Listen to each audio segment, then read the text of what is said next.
नमस्कार। रीवा 24 के ताजा तरीन अंक के साथ मैं शैलेंद्र। सबसे पहले प्रमुख खबरें।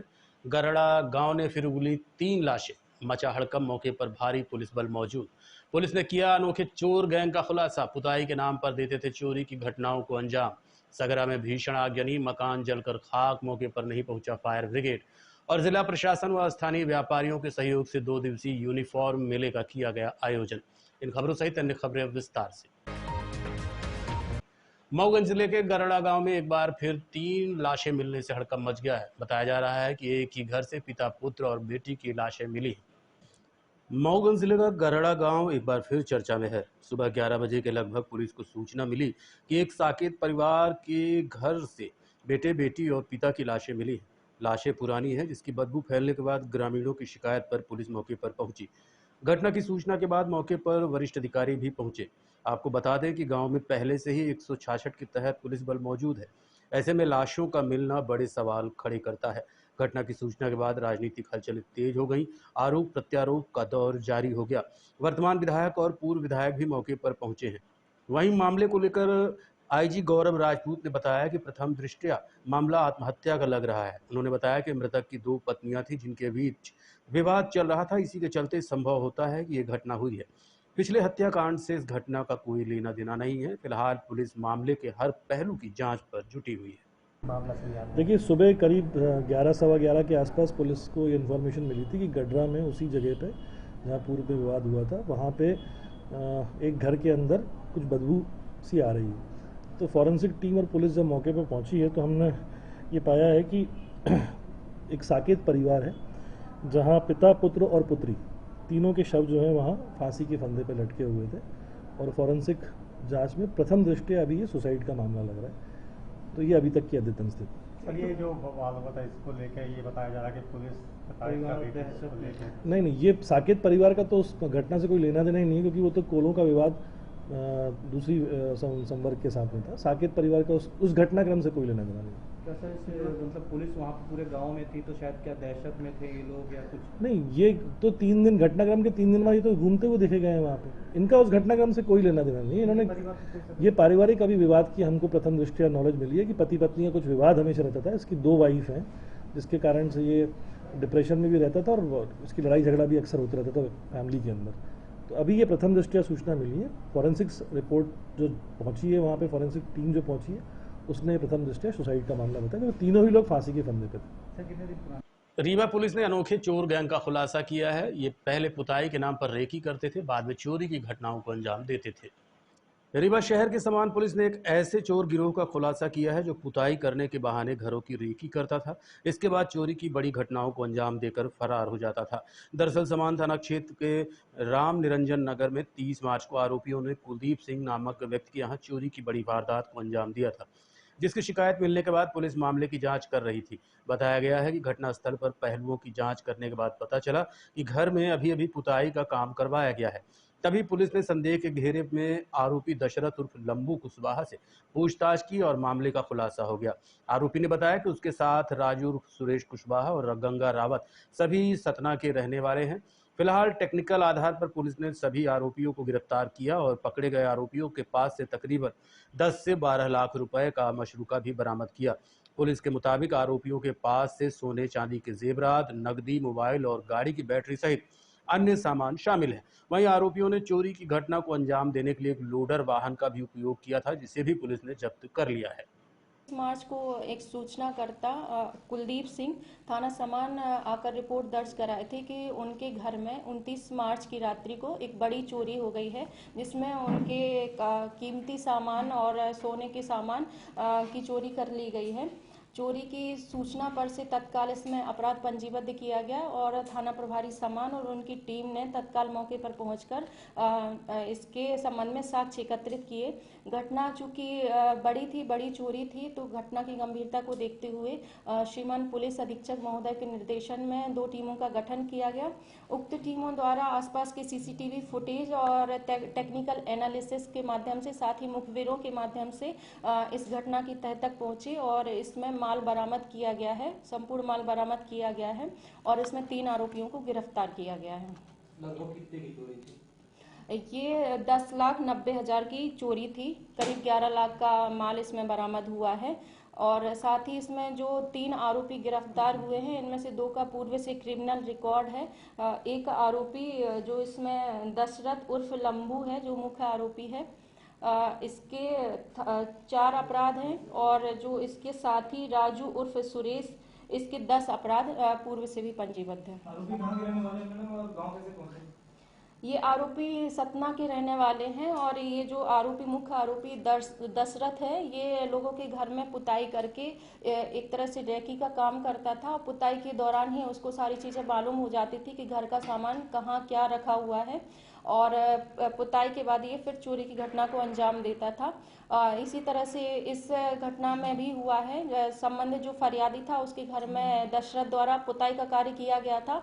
उसके बाद यही जो आरोपी है, इसको बोला गया कि जो फरियादी उसके गांव वाले घर में भी पुताई करनी है, तो ये गांव वाले घर में भी पुताई करने गया और यहाँ उसको मालूम हो गया था कि रीवा के जो घर है उसका सूना पड़ा हुआ है, तो उसने अपने 2 अन्य साथियों के साथ प्लानिंग करके इसमें चोरी की घटना को अंजाम दिया था रात्रि में ही, और फिर सुबह दूसरे दिन जाकर उसके गांव में पुनः पुताई करने लगा था ताकि किसी भी प्रकार से इसमें पुलिस को शक ना हो कि इसके द्वारा ही इस तरह की चोरी की घटना कारित की गई है।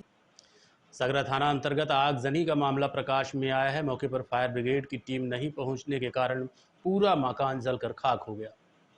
रीवा जिले के सगरा थाना क्षेत्र के सगरा गांव में रहने वाले लवकुश मिश्रा के घर में अचानक भीषण आग लग गई। आग इतनी तेजी से फैली कि कुछ ही देर में सब कुछ जलकर खाक हो गया। पीड़ित परिवार ने बताया कि हमने तुरंत फायर ब्रिगेड को फोन किया लेकिन कोई मदद नहीं मिली। आग इतनी तेज थी कि कुछ भी बचाने का मौका नहीं मिला। हमारा सब कुछ जलकर खाक हो गया। स्थानीय लोगों ने अपनी तरफ से आग बुझाने की पूरी कोशिश की लेकिन कोई खास सफलता नहीं मिली। फिलहाल इस घटना से इलाके में रोष है। सवाल ये उठता है कि आखिर फायर ब्रिगेड जैसी अहम सेवा क्यों नहीं पहुंची? ये प्रशासन की लापरवाही है या फिर कोई अन्य कारण? प्रशासन को इसका जवाब देना होगा। जिला प्रशासन द्वारा आज मानस भवन में स्कूली बच्चों के यूनिफॉर्म को लेकर एक मेले का आयोजन किया गया। एक पुरानी लोक कथा है। एक व्यापारी को अपने उत्पादों का दाम बढ़ाना था। वो राजा से मिला और उससे कहा कि मुझे दाम बढ़ाने हैं। राजा ने कहा ठीक है, दाम बढ़ा दो। इसके बाद व्यापारी गया और अपने उत्पाद पर 5 रुपए से उसका दाम 30 रुपए कर दिया। जब जनता ने राजा से इसकी शिकायत की तो राजा ने व्यापारी को बुलाया और खूब फटकार लगाई। इसके बाद सामान के दाम आधे कर दिए, यानी 15 रुपए कर दिए। अब जनता खुश हो गई कि 30 का सामान उसे 15 रुपए में मिल रहा है। उधर व्यापारी भी खुश कि 5 का सामान अब 15। तो अब बढ़ते हैं खबर की ओर। जिला प्रशासन व स्थानीय दुकानदारों के सहयोग से मानस भवन में स्कूल यूनिफॉर्म मेले का आयोजन किया गया, जिसमें शहर के सभी स्कूलों के यूनिफॉर्म उपलब्ध कराए गए जो 10% कम दाम पर उपलब्ध हैं, ऐसा दुकानदारों ने बताया। दरअसल प्रशासन को बार बार मिल रही शिकायतों के बाद ये रास्ता निकाला गया है। दुकानदार वही है, ग्राहक वही है, लेकिन सामान बेचने का नया तरीका बना दिया गया है। हालांकि इससे दुकानों में लगने वाली भीड़ से थोड़ा बहुत तो राहत मिली है, क्योंकि बाजारों में भीड़ के चलते ग्राहकों को परेशानी का सामना करना पड़ता था। अब एक ही जगह पर स्टॉल लगने से ग्राहकों को आसानी से एक जगह पर सामान मिल रहा है, लेकिन दुकानदारों को उतना ही फायदा मिल रहा है, बस तरीका बदल गया है। प्रशासन की गाइडलाइन है कि कोई भी स्कूल हर एक फाइनेंशियल ईयर में कितनी फीस बढ़ाएगा, उसका एक स्ट्रक्चर है। उसके लिए सभी को एक ऑनलाइन पोर्टल है, वहाँ अपना रजिस्ट्रेशन करना होता है और फीस कितनी बढ़ रही है वो एक हमारी जिला स्तरीय समिति है, उसको बताना भी होता है। तो अभी हम लोगों ने ऐसे रैंडम 10 विद्यालयों को चेक भी कराया है जो कि ये देख रहे हैं कि फीस में जो बढ़ोतरी है, फीस की वृद्धि है, वो पिछले साल की तुलना में कहीं भी जो गिवन परसेंटेज है उससे ज़्यादा ना लगा रहेगा। इसका स्थल जो है वो मानस भवन के ग्राउंड में और हॉल में रखा गया है। अभिभावकों से मेरी अपील है कि वो ज़्यादा से ज़्यादा संख्या में यहाँ आकर के अपनी पुस्तकें खरीदें और जो दिक्कतें अपने को बाज़ार में एक सिंगल दुकान पे आती है वो यहाँ पर नहीं आपको होंगी। तो इसके लिए ये अच्छा अवसर है, आप लोग उसका लाभ जरूर उठाएं। मैम फीस देखिए, ये निर्देश के संबंध में इसमें एक रूपता पुस्तकें किस स्कूल की चलेंगी इस विषय पर नहीं है। पुस्तकें जैसे भी स्कूल की चलेंगी, उसमें कोई भी स्कूल के जो संचालक हैं वो किसी भी अभिभावक को ये मजबूर नहीं कर सकते वो किसी एक पर्टिकुलर दुकान से बुक्स खरीदें। या जो ड्रेस है, स्कूल से जुड़ी हुई अन्य स्टेशनरी सामग्री है, वो किसी पर्टिकुलर दुकान से खरीदें। स्टेशनरी भी किसी लोगों के साथ में, किसी स्कूल की लोगो, इन सब चीज़ों के साथ में नहीं होगी, ये निर्देश है। तो इन्हीं के क्रियान्वयन के लिए आज इस पुस्तक मेले का आयोजन किया गया है और इसमें ज़िले में अपने यहाँ पूरे जो मार्केट है उसमें जितने भी दुकानें हैं, जो पुस्तक विक्रेता हैं, स्टेशनरी के सामान के विक्रेता हैं, यूनिफॉर्म के विक्रेता हैं, उन्होंने अपने यहाँ पर स्टॉल लगाए हैं। सभी ने एकरूपता रखते हुए 10% का ऑफ सभी जो MRPs हैं उन पे रखा हुआ है। हम लोगों ने हर स्टॉल पे शिक्षा विभाग का एक व्यक्ति की ड्यूटी भी लगाई है, जिनका काम ये इंश्योर करना है कि जो ये निर्देश हैं उनका पालन तत्परता से हो। पुस्तक मेले में ये फ़ायदा हुआ कि बुक्स लिए हैं तो इसमें 20% डिस्काउंट मिला है और दुकान से वैसे अच्छे उसमें डिस्काउंट्स पे मिला है। पिछले बार और इस बार में काफ़ी अंतर है, क्या अंतर है? काफ़ी अंतर है, उस बार ज़्यादा ऐसे मतलब जैसे पब्लिक्स है उतने जैसे सेलिब्रिटीज़ नहीं थे जैसे अब है। अपना नाम बता दीजिए। मैंने स्कूल में एडमिशन लिया है, इसलिए मैं आज उसके लिए फर्स्ट बार कुछ खरीदने आई हूँ। और वो आज जाते हुए बोला मेरी मम्मी मेरे लिए आज एक कॉपी लेके आना, किताब लेके आना, तो मैं आज उसके लिए यहाँ शॉपिंग करने आई हूँ कि उसके लिए बुक ले रही हूँ। और अभी तो कॉपी मिल रही है, बुक नहीं मिल रही है, बुक अभी रोलने टाइम लगेगा, बस इसीलिए आई। यहाँ पर क्या कुछ डिस्काउंट भी मिल रहा है? हाँ जी, यहाँ पे 10% डिस्काउंट मिल रहा है और बुकों में भी और कॉपियों में भी। अपना नाम बता दीजिए। मेरा नाम कल्पना सिंह है। क्या फायदा हुआ? इसमें हमारा काफ़ी है, आम आदमी काफ़ी रियायत मिल रही है, जो कि मार्केट में बहुत हाई रेट में किताबें मिलती हैं। यहाँ पे 20% डिस्काउंट हमारे को बुक्स मिली बच्चों की, तो काफ़ी इसको सहूलियत है। आपके पुस्तक, आपके हाथ में ढेर सारी पुस्तकें, दोनों हाथ भरा हुआ है। जी, कितने की पुस्तक खरीदी? टोटल 3700 रुपये की पुस्तक है ये, 10th क्लास की और 9th क्लास की कॉपी किताबें ली हैं। ये पुस्तक पिछले साल कितने की थी? ये पुस्तक 9000 तक गई थी हमारी। जिला प्रशासन को धन्यवाद। जी बिल्कुल, बहुत अच्छा काम कर रहे हैं अभी ये मेला आपका हमारे। अगर आप भी सरसों का तेल खाने के शौकीन हैं और बाजार से तेल खरीद रहे हैं तो सावधान हो जाइए। देखिए रीवा 24 न्यूज़ की यह खास रिपोर्ट। आज व्यापारिक प्रतिस्पर्धा के दौर में हर चीज़ का एक क्लोन तैयार है जो हमें असली से भी अच्छा और लुभावना दिखाई देता है, लेकिन क्या शरीर के लिए भी वो फ़ायदेमंद है? आज हम आपसे बात करने जा रहे हैं खाने में उपयोग होने वाले उस तेल का जो बाजार में सरसों के तेल के नाम से व्यापारी धड़ल्ले से बेच रहे हैं। एक कहावत है कि हर पीली चीज़ सोना नहीं होती। ठीक इसी तरह से बाजार में बिकने वाला हर पीला तेल सरसों का नहीं होता। कुछ ब्रांड से मिलते जुलते नाम लोगों को सरसों के तेल की जगह चावल और भूसी का तेल सरसों का तेल बताकर परोसा जा रहा है और अधिकांश लोग इसी तेल का सेवन भी करते हैं। हालांकि बोतल के डिब्बे में सभी सावधानियां छोटे छोटे अक्षरों पर लिखी होती हैं जो सामान्य आदमी पढ़ने में उत्सुकता नहीं जताता है। मामले को लेकर हमने खाद्य अधिकारी और कुछ उपभोक्ताओं से बात की। शासन ने अपने नियम बना के मल्टी सोर्स वेजिटेबल ऑयल बोतलों में, डब्बों में स्पष्ट लिखा हुआ है। उपभोक्ता को जागरूक होना चाहिए कि वो सरसों तेल किसी भी ब्रांड का हो, उसको खरीदते समय उसके पैक में ये चीज जरूर पढ़े कि उसमें इंग्रेडिएंट क्या है, सरसों तेल लिखा हुआ है या नहीं। जबकि शासन ने जो नियम बनाए उस अनुसार हर बोतल, हर पैकिंग में स्पष्ट लिखा हुआ है ये मल्टी सोर्स वेजिटेबल ऑयल है। उपभोक्ता में अवेयरनेस और जागरूकता की बहुत महती आवश्यकता है कि वो अच्छे स्वास्थ्य के लिए, अपने परिवार के लिए यदि विशेषतः सरसों तेल खरीदता है तो हर बोतल, हर पैकेट, हर टीन, हर डब्बे में जरूर पढ़े। शासन ने तो स्पष्ट रूप से उसमें हर बोतल, हर पैकिंग में लिखा हुआ है। हाँ, उनको बड़े अक्षरों में लिखना चाहिए और इन पैकिंग में स्पष्ट ये लिखा होना चाहिए कि ये सरसों तेल नहीं है। और जो विक्रेता हैं उनको भी, और सबसे बड़ी आवश्यकता है कि उपभोक्ता यूज करने वाला सरसों तेल खरीदते समय बोतलों में, डब्बों में स्पष्ट रूप से पढ़े कि उसमें क्या लिखा है, हिंदी में लिखें। और दुकानदार कोई भी हो, कोई भी विक्रेता हो, उसको अपने उपभोक्ता, अपने खरीदार के प्रति ईमानदार होना चाहिए और बताना चाहिए कि सरसों तेल मांग रहे हैं तो सरसों तेल सरसों का पैकिंग आता है, ये कहे सर सबे का तेल न देते हैं। ये जो तेल आप लिए वो सरसों में नहीं है, वो नहीं है, वो दिया वाला है, ये सरसों बताया उनको मैडम। देखते रहिए Rewa 24 news city cable network. मिलते हैं छोटे से ब्रेक के बाद। विंध्य क्षेत्र का number 1 RO showroom Sign Marketing, जहां पर आप पाएंगे सभी कंपनियों के आरओ जैसे कि केंट, एक्वागार्ड, प्योरिड, लिफ प्योर, हेवेल्स और सभी प्रकार के आरओ 0% ब्याज में उपलब्ध। बजाज फाइनेंस की सुविधा के साथ हर कंपनी के आरओ में सर्विस बिल्कुल फ्री है। मात्र 6,999 से आरओ शुरू है।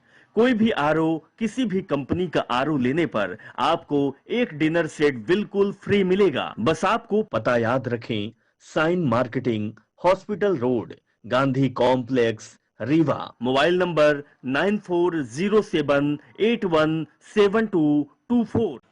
रीवा में यातायात व्यवस्था को दुरुस्त करने और यातायात के नियमों का पालन करने के लिए चलाए जा रहे सघन चेकिंग अभियान का असर अब देखने को मिलने लगा है। आज शहर के सिविल लाइन थाने के समीप की गई चेकिंग के दौरान दर्जन भर से अधिक ई रिक्शा, दर्जनों ऑटो के साथ साथ कार और बस को भी जब्त किया गया। यातायात थाना प्रभारी अनिमा शर्मा ने जानकारी देते हुए बताया कि शहर की बिगड़ी ट्रैफिक व्यवस्था को सुधारने और वाहन चालकों को नियमों का पाठ पढ़ाने के लिए चेकिंग अभियान शुरू किया गया है। बताया गया है कि चेकिंग के दौरान जिन वाहन चालकों के पास संबंधित दस्तावेज नहीं पाए गए, उनके खिलाफ चालानी कार्रवाई की जा रही है और जिन वाहनों के द्वारा जुर्माना नहीं भरा जा रहा, उन्हें न्यायालय भेजा जाएगा। ट्रैफिक पुलिस की माने तो ये कार्रवाई शहर के प्रमुख मार्गों पर की जा रही है, जो आगामी दिनों में भी लगातार जारी रहेगी। ट्रैफिक पुलिस का कहना है कि हमारा उद्देश्य किसी को परेशान करना नहीं, बल्कि ट्रैफिक व्यवस्था को सुधारना और वाहन चालकों को यातायात के नियमों का पालन कराना है, जिसके तहत चेकिंग अभियान चलाकर लोगों को समझाइश देने के साथ साथ दस्तावेजों में कमी पाए जाने पर चालानी कार्रवाई की जा रही है।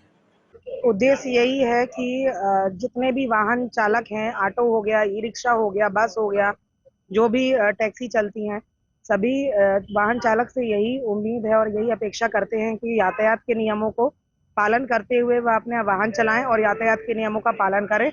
और जो यातायात के नियमों का पालन नहीं करेगा तो उन पे हम इसी तरह से प्रतिदिन चालानी कार्रवाई करेंगे। आज जैसा कि आप देख रहे हैं कि हमने ई रिक्शा खड़ी कराई है।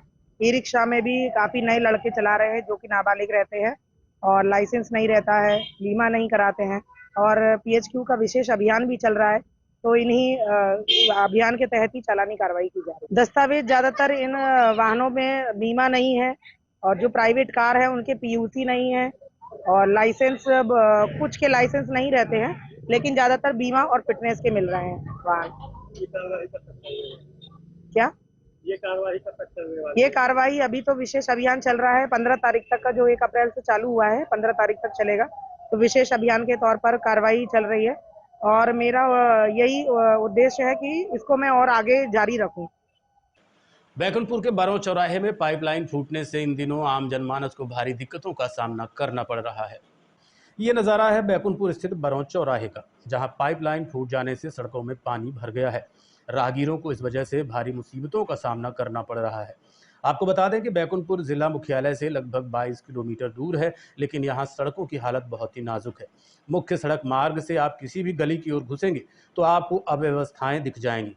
स्क्रीन पर दिख रहा ये नज़ारा बरौं चौराहे का है, जहाँ पानी भर जाने से सड़कों में चलना दुश्वार हो गया है। इसी तरह की स्थिति क्योंटी रोड में मुख्य बाजार की है, जो पिछले कई दशकों से खराब है, जहाँ घंटों जाम की स्थिति बनी रहती है। बरौं चौराहे की समस्या को लेकर क्या कहना है वहाँ के रहवासियों का, आप खुद सुनिए। जैसे कि बरौं चौराहा में पाइप फूटी, हजारों लीटर पानी बहता है रोड में।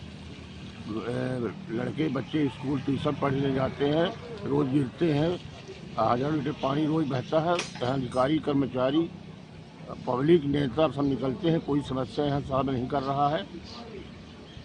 आए दिन समस्या बनी रहती है, हजारों लीटर पानी का दुरुपयोग हो रहा है, सड़क में बह रहा है, पाइप फूटी है और बगल में नाली का कभी सफाई नहीं हुई, वहाँ कचरा भरा रहता है, नाली जाम रहती है। ये समस्याएं बनी हुई हैं। शिकायत आपने की इसकी? शिकायत हमने रोज देखने आते हैं, अध्यक्ष हो चाहे पार्षद हो, नेता हो, उनसे कहे हैं हम, मगर कोई बहुत समस्या यह है कि ये पानी रोड में देखत के आधा दिखाई नहीं कि ये हमें चल रहा पानी जो फालतू बह रहा है। आज 2 महीना हो गया। हाँ। बनकुइयां तहसीलदार की लगातार अनुपस्थिति के कारण किसानों को काफ़ी दिक्कतों का सामना करना पड़ता है। ये बनकुइयां सर्किल का तहसील कार्यालय है। यहाँ सुबह से ही संबंधित क्षेत्र के किसान, व्यापारी व अन्य नागरिक अपनी समस्याओं के समाधान के लिए आकर खड़े हो जाते हैं, लेकिन बनकुइयां सर्किल की तहसीलदार विंध्या मिश्रा की लगातार अनुपस्थिति के चलते काफ़ी दिक्कतों का सामना करना पड़ रहा है। मौके पर मौजूद लोगों ने क्या कहा, आप खुद सुनिए। यहाँ हमारे ज़मीन में एक घर बना रहे हैं, पटेल अरुण सिंह नाम है। तो परसों से हम बैठे हैं यहाँ। तो पहले पटवारी के लिए बोले, फिर पटवारी का प्रतिवेदन आ चुका है। कल सलगा दिन बैठे रहे यहाँ, कोई जानकारी नहीं थी। मैडम बोली कलेक्टर की मीटिंग में है। आज फिर आए हम तो आज बोले छुट्टी में है मैडम। मैडम नहीं मिल रही। मैडम नहीं मिल रही। मिल ही नहीं रही है मैडम। आज 3 दिन से आदमी भाग रहा है, मैडम मिल ही नहीं रही हैं। तो हम लोग क्या किसान कर पाएंगे? आप लोग किसान हैं जी। पेशी है यहाँ? नहीं, पैसे नहीं हो पा रहे। हाँ, पैसे नहीं हो पा रहे। स्टे लेना है अपने को। कुछ भी नहीं हो पा रहा। कुछ भी काम नहीं हो रहा है। आते हैं लौट जाते हैं और किसान लोग। ये मैं हरीश कुमार पांडे एडवोकेट। हम लोग आम जनता के मामले न्यायालय में पेश करते हैं और उनको न्याय दिलाते हैं। कोई व्यक्ति व्यथित परेशान होता है तो हम लोगों के पास आता है, अपनी फरियाद बताता है और कानून के तहत हम लोग अर्जी बनाते हैं, संबंधित न्यायालय में जाके पेश करते हैं। हमारे पास एक ग्राम बिहरा के किसान जगदीश प्रसाद द्विवेदी परसों मतलब 2 तारीख को 2 अप्रैल को मेरे पास में आए थे। उन्होंने बताया कि हमारी ज़मीन में एक अरुण कुमार सिंह करके ज़बरदस्ती घर बना रहा है, तो हमको साहब स्टे दिलवा दीजिए। हमने अर्जी बनाई धारा 250 साफटी धारा 32 मध्य प्रदेश भू राज संहिता के अंतर्गत, और हमने बनकुइयां सर्किल में ले जा करके आवेदन पेश किया। और नायब तहसीलदार वहाँ पर श्रीमती विंध्या मिश्रा हैं, उनसे हमने कहा कि मैडम इसमें ये भूमि आवेदक की है, आवेदक अपने आवेदन के समर्थन में शपथ पत्र दे रहा है कि इसी ज़मीन में अनावेदक द्वारा जबरदस्ती मकान का निर्माण कार्य किया जा रहा है, स्टे दे दीजिए। तो मैडम ने कहा कि अभी बाहर बैठ लीजिए, हम थोड़ा पटवारी से पूछ लेते हैं फिर बताते हैं। हम आधे घंटे तक इंतजार करते रहे बाहर किसान के साथ में। मैडम ने पटवारी को बुलाया और पटवारी। देखते रहिए Rewa 24 news, city cable network. मिलते हैं छोटे से ब्रेक के बाद। हड्डी जोड़ एवं रीढ़ रोग तथा स्त्री रोग एवं प्रसूति रोग का इलाज एक ही छत के नीचे। विघ्नहर्ता hospital and trauma centre, hotel landmark के पास, रतहरा, रीवा। डॉक्टर संतोष सोनी, पूर्व चिकित्सक, बॉम्बे हॉस्पिटल, मुंबई। हड्डी जोड़ एवं रीढ़ रोग विशेषज्ञ, छोटे चीरे एवं दूरबीन विधि द्वारा हाथ तथा पैर की हड्डियों का ऑपरेशन। गठियाबात, जटिल एवं बिगड़े हुए फ्रैक्चर का बेहतर इलाज करते हैं डॉक्टर संतोष सोनी। विघ्नहर्ता हॉस्पिटल ट्रॉमा सेंटर में ही स्त्री एवं प्रसूत रोग विशेषज्ञ डॉक्टर शैलजा सोनी भी उपलब्ध हैं, जिनकी देखरेख में नॉर्मल डिलीवरी, सिजेरियन ऑपरेशन एवं बच्चेदानी से संबंधित ऑपरेशन की बेहतर सुविधा। संतानहीन दंपत्ति तत्काल संपर्क करें। विघ्नहर्ता hospital and trauma centre, hotel landmark के पास, रतहरा, रीवा। सुविधाजनक एवं सफल इलाज हेतु आज ही संपर्क करें। विघ्नहर्ता hospital and trauma centre, hotel landmark के पास, रतहरा, रीवा। मोबाइल नंबर 7828781983 अथवा 8462956774 पर। अज्ञात वाहन की ठोकर के चलते बाइक सवार की इलाज के दौरान मौत हो गई। घटना के संबंध में प्रभाकर पटेल ने बताया कि 1 अप्रैल की रात 10 बजे के आसपास रामचरण पटेल अपनी मोटरसाइकिल से कहीं जा रहे थे कि अज्ञात वाहन ने ठोकर मार दी, जिसके बाद स्थानीय लोगों ने उन्हें संजय गांधी अस्पताल में भर्ती कराया, जहां आज उनकी मौत हो गई। वहीं वाहन का पता अभी तक नहीं चला है। घटना हमारे ग्राम पंचायत गुड़वा में सर रात के 9:45 बजे के करीब कोई अज्ञात वाहन मोटरसाइकिल से मार के रामचरण पटेल को उनकी मौत हो गई सर। हम लोग जब तक जागे देखे तो पड़े थे, उठा के ले आए हॉस्पिटल, यहाँ एडमिट किए थे, आज मौत हो गई सर। क्या नाम था मृतक? रामचरण पटेल। रहने वाले कहाँ के हैं? गुड़वा थाना मनगमा सर जी। आज के अंक में इतना ही। देखते रहिए रीवा 24 न्यूज़। नमस्कार।